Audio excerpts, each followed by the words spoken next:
আজকের রেসিপি একদমই আলাদা। অন্য রেসিপি থেকে একবারে আলাদা একটা রেসিপি, যেটা বড় মাছের মাথা দিয়ে মুগ ডালের মুড়িঘণ্ট তৈরি করা হয়েছে। আশা করছি আপনাদের ভালো লাগবে। অল্প তেল মশলায় কিভাবে তৈরি করবেন আর কিভাবে সুস্বাদু হবে, আপনি এক প্লেটের জায়গায় 2-3 প্লেট ভাত খেতে পারবেন, এমন একটি সুস্বাদু রেসিপি। একবারে গ্যাসের কোনো প্রবলেম থাকবে না এভাবে যদি অল্প তেল মশলা দিয়ে তৈরি করা হয়। তাহলে চলে যাচ্ছি রেসিপিতে। হ্যালো এভরিওয়ান, আসসালামু আলাইকুম। আপনারা দেখছেন অনিস কিচেন থেকে। আজকে পর্বে তৈরি করে দেখাচ্ছি বড় মাছের মাথা দিয়ে মুগ ডালের মুড়িঘণ্ট। প্রথমে চুলাতে একটা কড়াইয়ের মধ্যে দিয়ে দিয়েছি কিছুটা তেল, এরপর দিয়ে দিচ্ছি আমি পেঁয়াজ কুচি। পেঁয়াজটাকে এখন একটু ভেজে নিব তেলের উপরে। কিছুক্ষণ ভেজে নেওয়ার পর আমি দিয়ে দিচ্ছি পেঁয়াজ, আদা, রসুন। আমি আদা বাটা দিয়েছি 1 চা চামচ, পেঁয়াজ আর রসুন বাটা দিয়েছি 2 চা চামচ। এখন তেলের মধ্যে মশলাটাকে একটু ভেজে নিব, এতে করে যে এক্সট্রা গন্ধটা রয়েছে সেটা বেরিয়ে যাবে।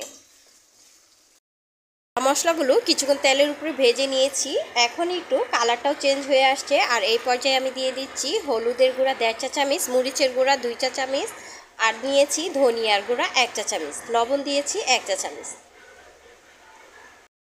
একটু মিশিয়ে নিচ্ছি। মিশিয়ে নেওয়ার পর এখন আমি পানি অ্যাড করে দিচ্ছি। এর থেকে বেশি ভাজা যাবে না, তাহলে তিতো হয়ে যাবে, মশলাগুলো পুড়ে যাবে।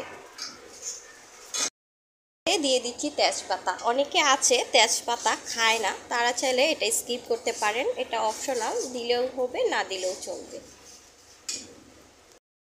কষিয়ে নেওয়ার পর আমি দিয়ে দিচ্ছি এখানে মাছের মাথা। এখানে আমি মাছের মাথা নিয়েছি, কাতল মাছের মাথা, পুরো আস্ত একটা এর মধ্যে দিয়ে দিচ্ছি। এখন মাছের মাথাটা দিয়ে খুব ভালোভাবে আমি কষিয়ে নিব। এখন মাছের মাথাটা কষিয়ে নিয়েছি। এখন এই পর্যায়ে মশলাগুলো একদম লেগে যাচ্ছে, আর এরকম ধরাতেই দেখা যাচ্ছে যে ভেঙে যাচ্ছে। এই পর্যায়ে আলাদা করে মাছের মাথাগুলোকে উঠিয়ে নিতে হবে।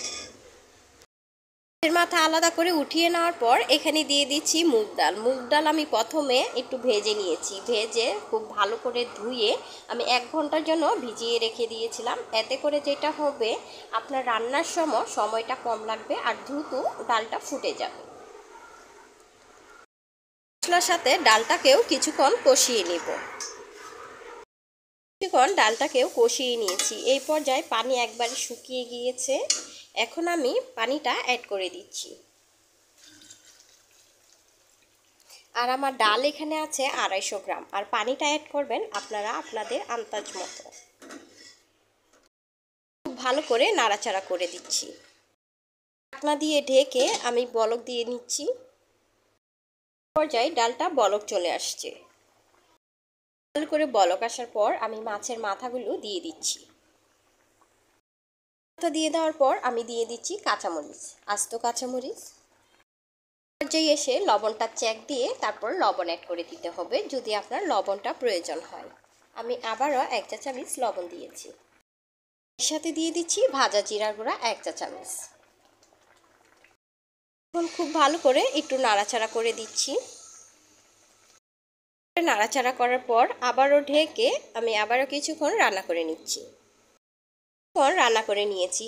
মাথার 2 পাশে যে টুকরো রয়েছিল সেই টুকরা 2টা আমি একবারে ভেঙে দিয়েছি।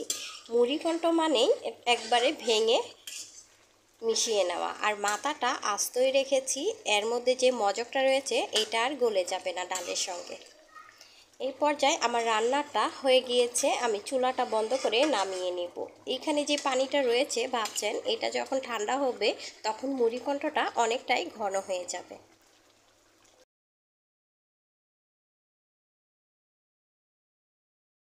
এখন মুড়িঘণ্ট পরিবেশন করার পালা। আমি একটু পরিবেশন করার সময় দেখিয়ে দিচ্ছি, ডালটা একবারেই গলে যায় নাই, আবার একবারে কাঁচাও না যে এটা সিদ্ধ হয়নি।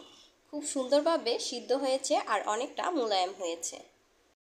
যেভাবে রান্না করে থাকি সেভাবে আপনাদের সাথে একটু শেয়ার করলাম, আশা করছি আপনাদের ভালো লাগবে।